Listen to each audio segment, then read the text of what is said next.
Yeah, it's a nice pink fun. Man. Are we going to have some fun tonight? Because I'm not interested in being here if we're not going to have fun. The first thing we're going to do is we're going to have a moment of silence and gratitude for our sobriety. Because think about it. Some of us might have some legal problems, some financial problems. Certainly a lot of us got family problems. But we got a chance because we're clean and sober today. We're in the solution today. It doesn't matter how far down the road you are. What matters is that you're on the right road. Does that sound good? So let's have a moment of silence and gratitude for the simple fact that we're clean and sober for today.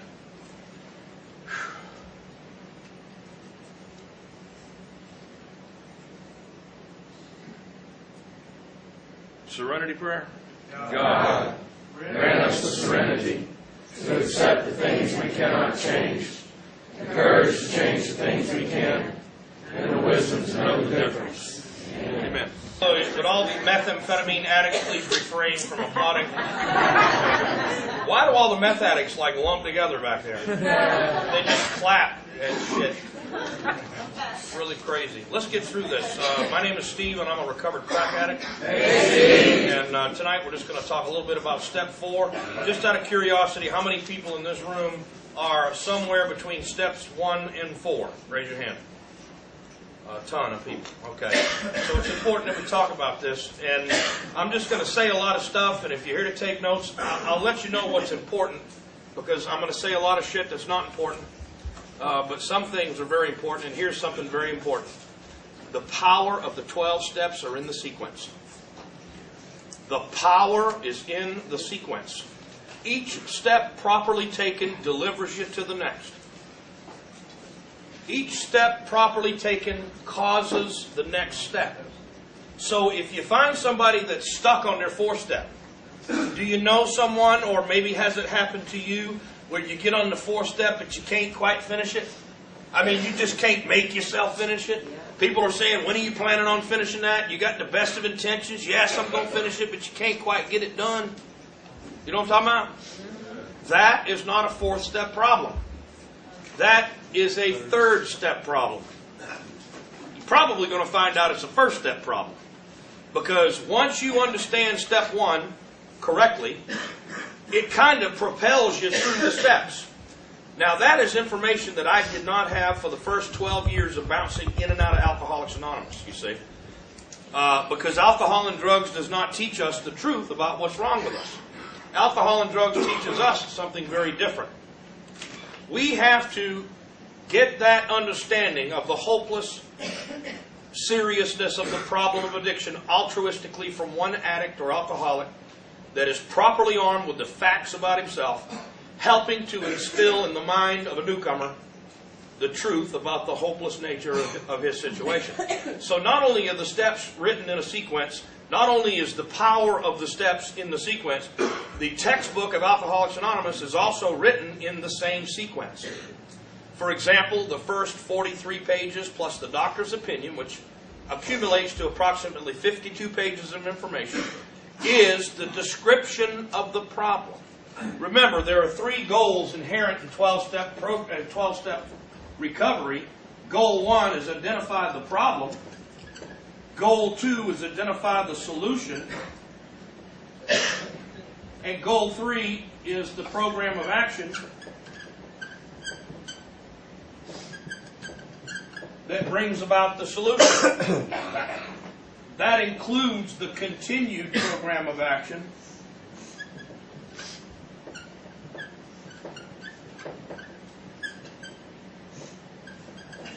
that grows and sustains the solution. So, if the power's in the sequence, if the big book is written in a sequence, what we have an opportunity to do tonight is follow the sequence of information that's given to us in the textbook of Alcoholics Anonymous. And the beginning, or I should say, the beginning of that sequence is identification or information about the problem. Now, the good information that we get about the problem of addiction, because I don't know about you, I thought I had an alcohol and drug problem. There I was in a maximum security penitentiary, and I had an epiphany. Has anybody ever had this epiphany? I'm sitting there, and they hadn't classified me yet, so I didn't know what year I was leaving. And I was not doing very well, and it was like 4 o'clock in the morning. And I realized it could quite possibly be maybe 10 or 15 years before I got to see my kids, if ever again. And it hit me. Man, I'm in here because I got an alcohol and drug problem. Has anybody ever come to that conclusion all on your own? Yes. Oh, are you recording this? Holy crap, I have an alcohol and drug problem. Well, if you got an alcohol and drug problem, the solution's simple. Just don't do them anymore. How many of y'all have tried the Just Don't Do Them Anymore program? And how'd that work out for you? Not good. Man, I really gave the Just Don't Do It a real... Can you edit this stuff out? I gave the Just Don't Do It... You know what? I don't care who watches this. If they're offended by my cussing, let me say in the most spiritual way that I can.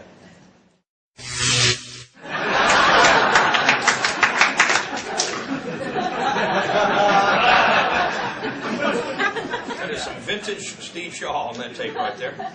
So anyway, I thought I had an alcohol and drug problem. When I got to this program and met somebody that was properly armed with the facts about himself, this is what he said. He said, the real problem is both an illness of the body and an illness of the mind. He said, the illness of the body is this triggering of the phenomenon of craving. In other words, once I put a substance in me, it triggers this incredible physical craving for another and another and another until my money is gone, until my resources are gone, until I've begged, borrowed, stolen everything I get my hands on, until the fat lady sings, and then I still lay there and want more.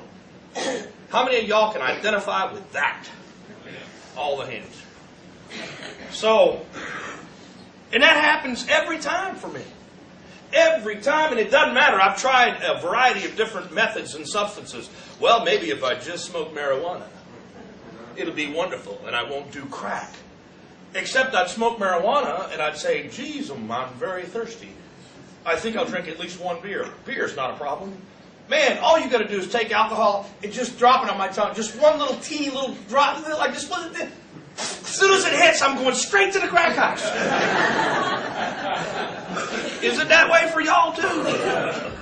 I had a guy or a lady ask me earlier tonight. She said, "Do you think I could just drink alcohol?" I'm like, "Yeah, like one and a half sips, straight to the crack house."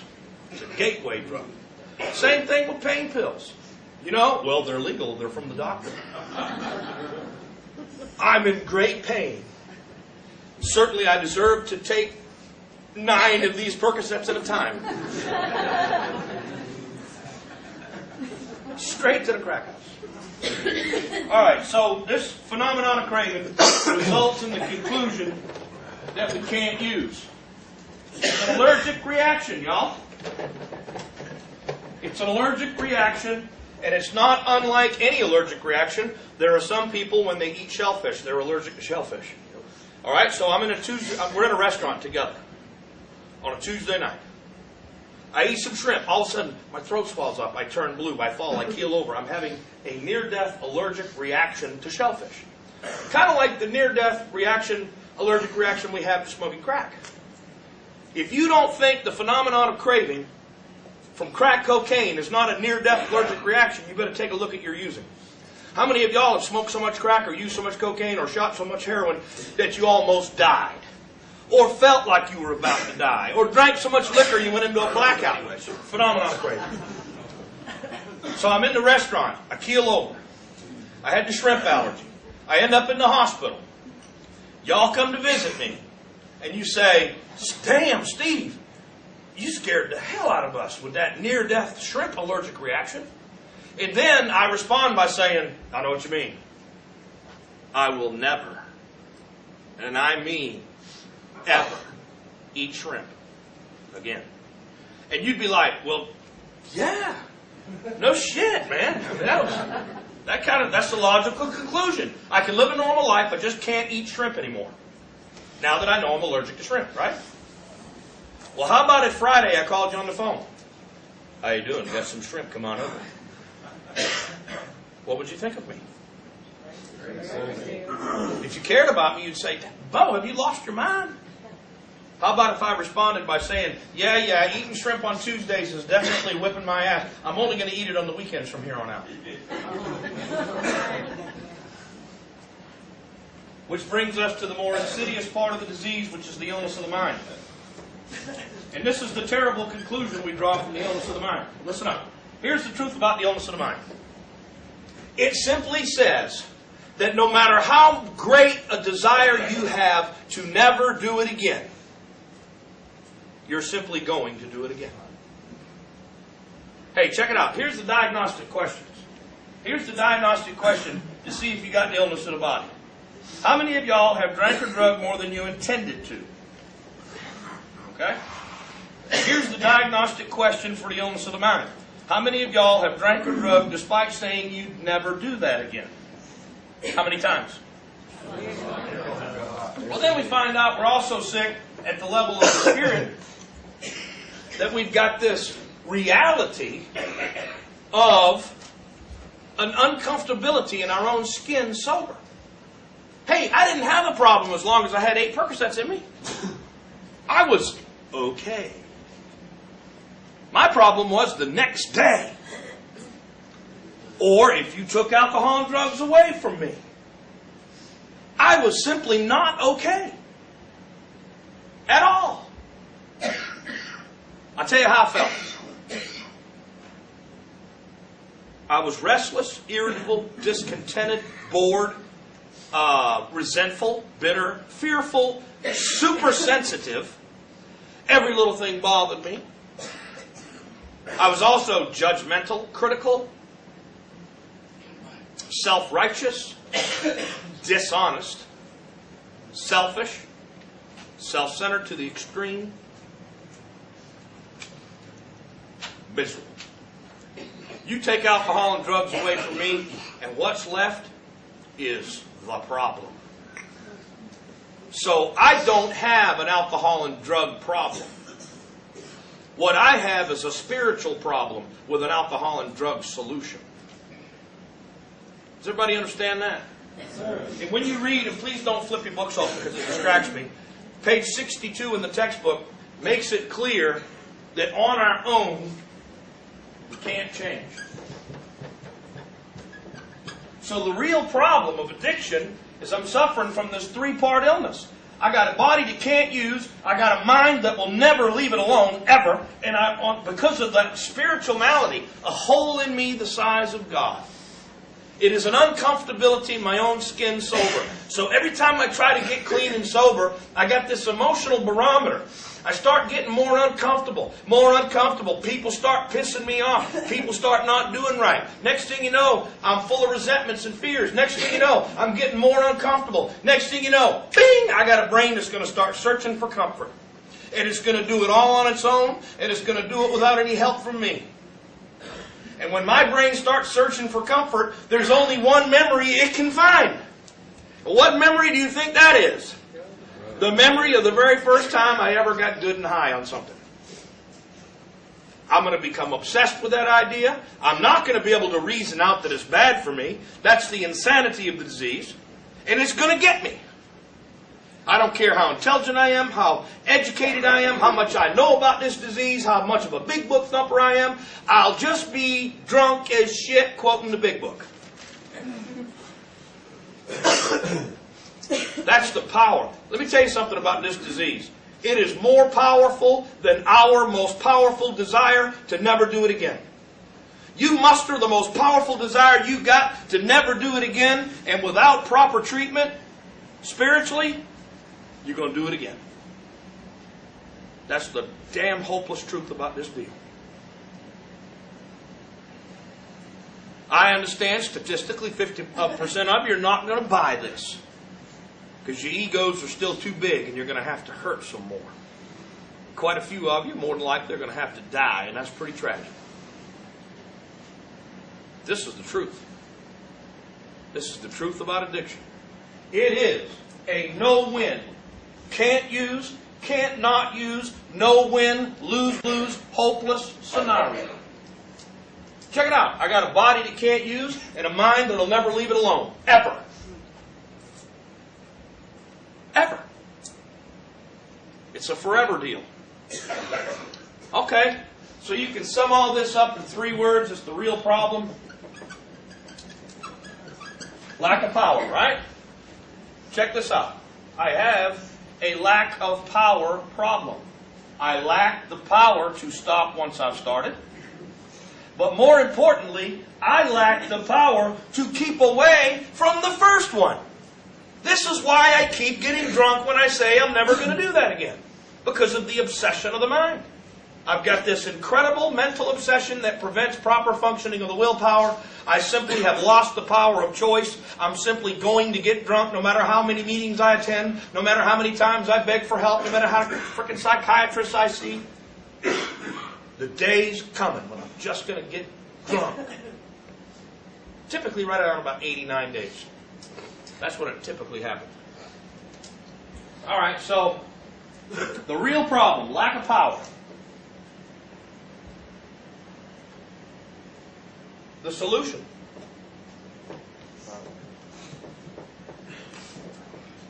You need power. Wall step 2. Came to believe that a power could restore us to sanity. This ain't talking about the crazy things we do when we drink.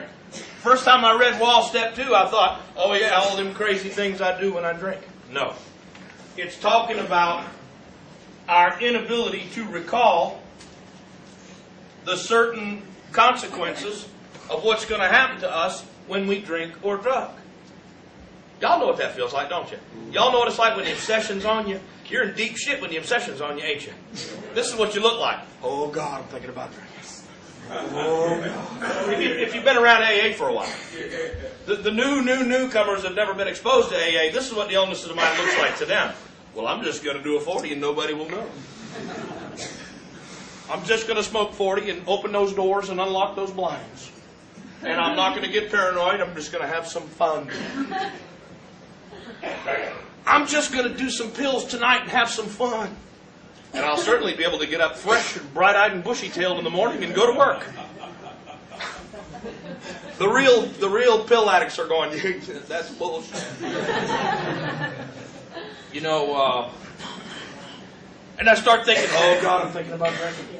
I'm thinking about drinking.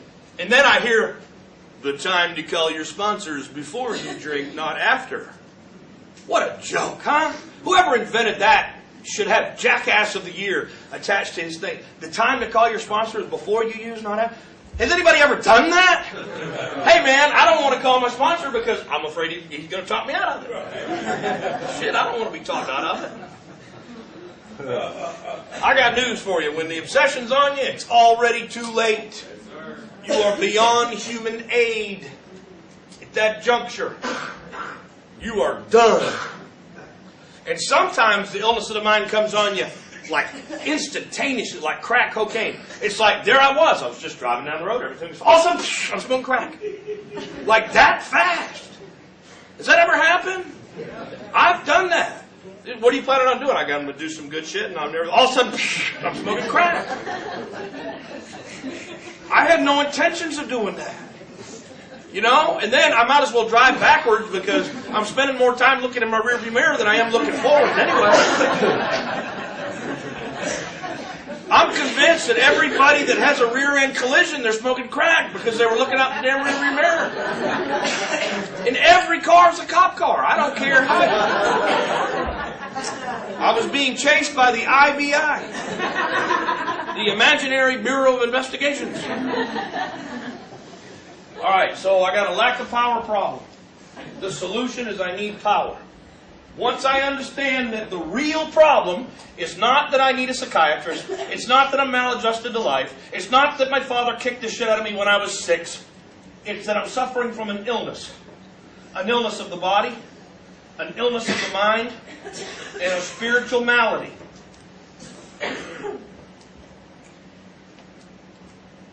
I'm suffering a lack of power problem. You've just taken step one, once you know that. Once you know, see how understanding step one leads you to the truth about step two? What we need is power. Once you know that, you've just taken step two. Now, step three is simply, y'all need to write this down, because I want to simplify step three for you right now. Step three is a decision to seek the solution.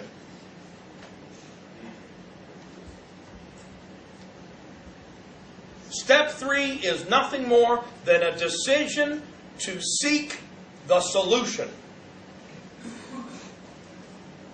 Now, I got bogged down with Wall step three because I read it and I didn't understand the words and I took it out of context because I thought, holy shit, I got to turn my will and my life over in step three.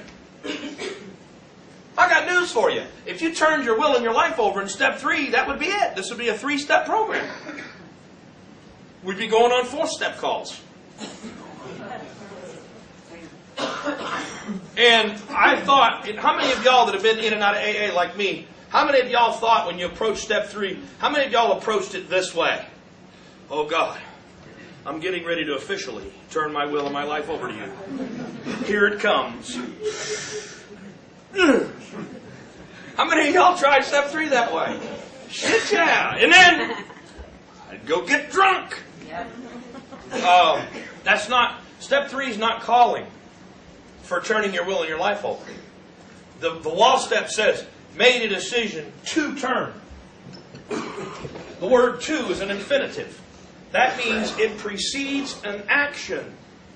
And when you look up the word to in the Webster's 1935 Unabridged Dictionary, one of the many definitions, the one that applies in this context, is simply says, moving in the direction of.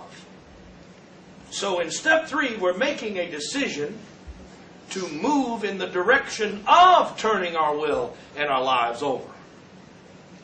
Okay? I don't think the human being has got a lack of power suffering when we're suffering from a lack of power problem. You know, we don't have the power to turn our will and our lives over. That's one of those areas we're powerless over. That's why I love people in my home group that say, oh, just turn it over. Just turn it over. I'm in there, I'm like, I'm going through a divorce.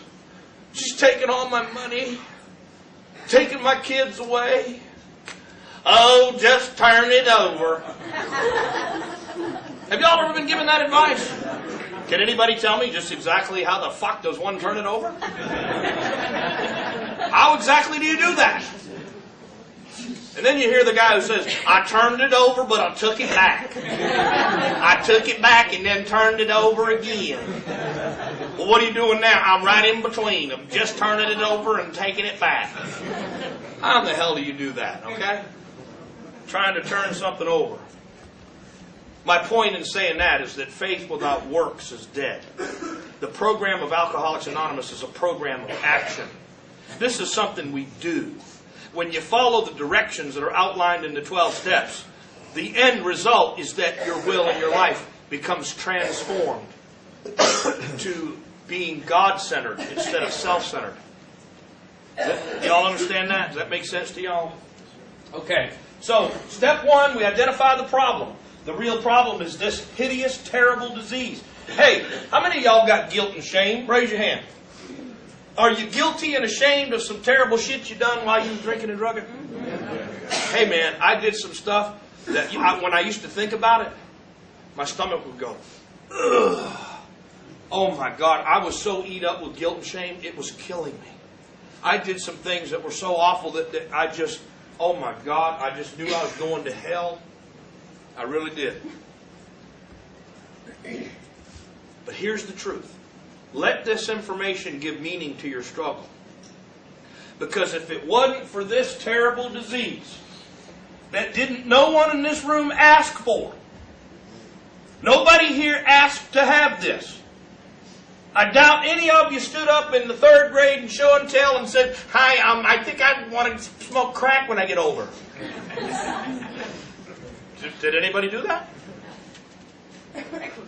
We didn't plan on this, did we? Huh? So why are you going to beat yourselves up for it? We have to take responsibility now that we got it. But I don't want y'all beating yourselves up anymore that you got it. Accept it. And then get on into the solution. Hey, thank God there is a solution. We could be living in the 20s where they were giving you shock treatment and belladonna treatment. Shit like, hey, some of us would have liked the belladonna treatment. I'm like, I wish I'd have gone to treatment in the 20s. The belladonna treatment, that's where they take this hallucinogenic plant that grows in the foothills of the Swiss Alps.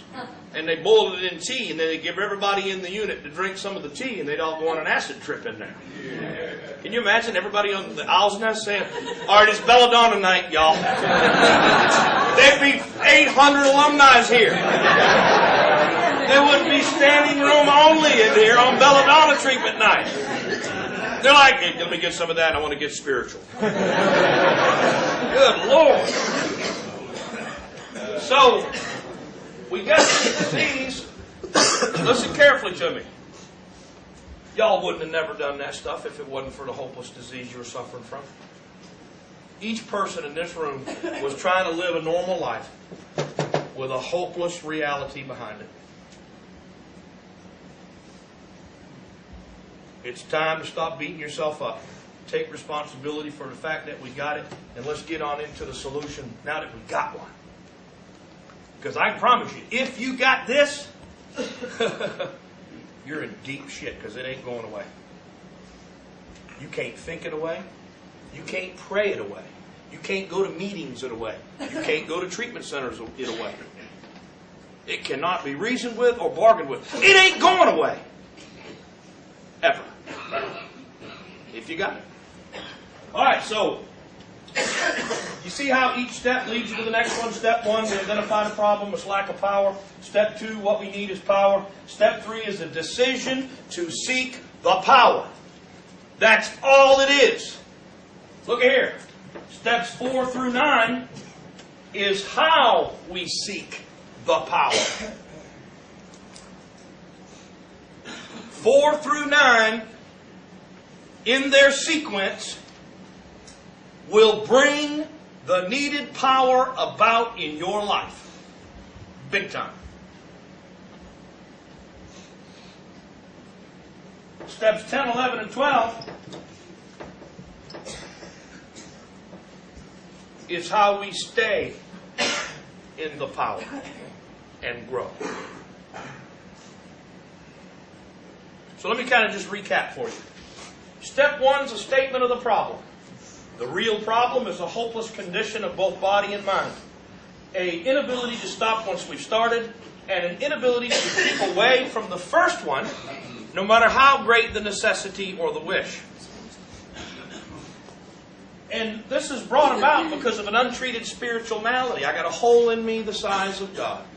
I try to fill it with people, places, and things, but it's always empty.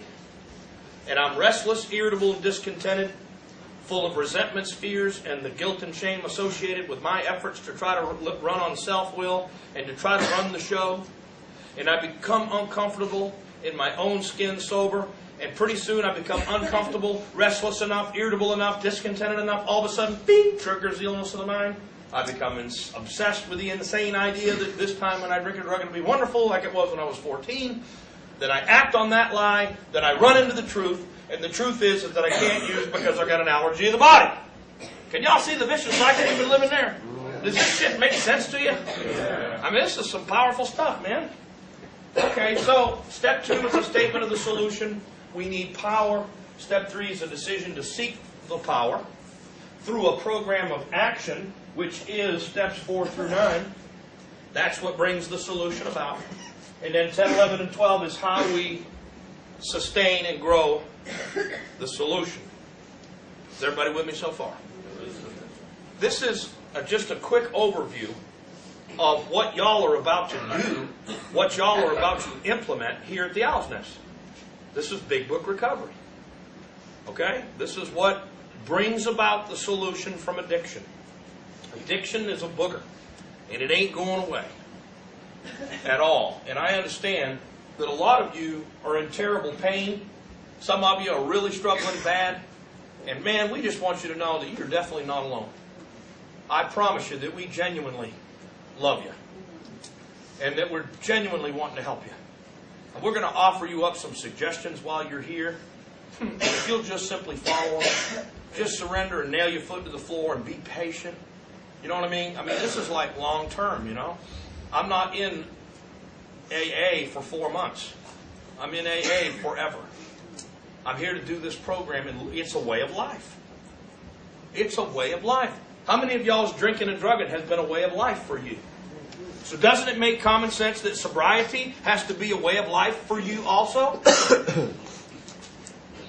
So I'm going to close tonight with a story about a West Virginia coal miner. And he was notorious. It was back in the early 1900s when the greatest danger in mining coal is methane gas. It's odorless, colorless, and deadly. And if they hit a methane gas pocket, the only way they had to determine that if they'd hit one was to lower a guy down the shaft with a canary in a bird cage and a gas mask. And if the canary keeled over and died, they knew they hit methane gas pocket. Well, this particular guy was rumored to be alcoholic. And they had a deeper than usual mine shaft. And they called for him. And one of the reasons why he was notorious is because he would refuse to use safety gear. He would just latch himself onto the cable and allow himself to be lowered into the shaft without any safety gear. So they called for him. And as usual, he latched himself onto the cable and he began to be lowered into the shaft. And pretty soon he got so far down in that the hole at the top got smaller and smaller and smaller. And pretty soon, poof, he was plunged into total darkness. And during his descent, they had a power failure on the surface. The cable came to a stop. And he began to get quite nervous. And he tried the signal, which was shaking the cable, for some help, only none came. Pretty soon he began to get damn concerned, because his muscles were starting to cramp. He started yelling, screaming, "Help!" Only none came. And pretty soon he began to slip on the cable and it began to cut into his hands. And he began to bleed profusely. And he began to pray. He began to beg God for help for his life, because he knew there was a good possibility that he could plunge maybe 100, maybe 200 feet to his death. And he had already hung the bird cage and ditched the gear on the side of the shaft. And in his mind, he just knew this is a serious situation. And he began to cry out to God like he'd never cried out before for God's help. And he began to realize in his mind all the things that he'd done wrong over the course of his life. He was full of guilt and shame at the harm he'd caused his family, at the harm he caused his children in particular. And he finally, as his hands bled, as he slid further down the cable, as he bled profusely, he was in extreme pain and fear and terror and agony of knowing that this was the end. In utter desperation, in the seeming that no hope, no help was ever going to come, he let go. He let go of the cable. And he fell 4 inches. And you know what he said? Looking at his blistered up, bled up hands, feeling his tore up muscles, he said, "Damn, why didn't I let go sooner?" All right, thank you all for letting me share. I hope you all have a good night.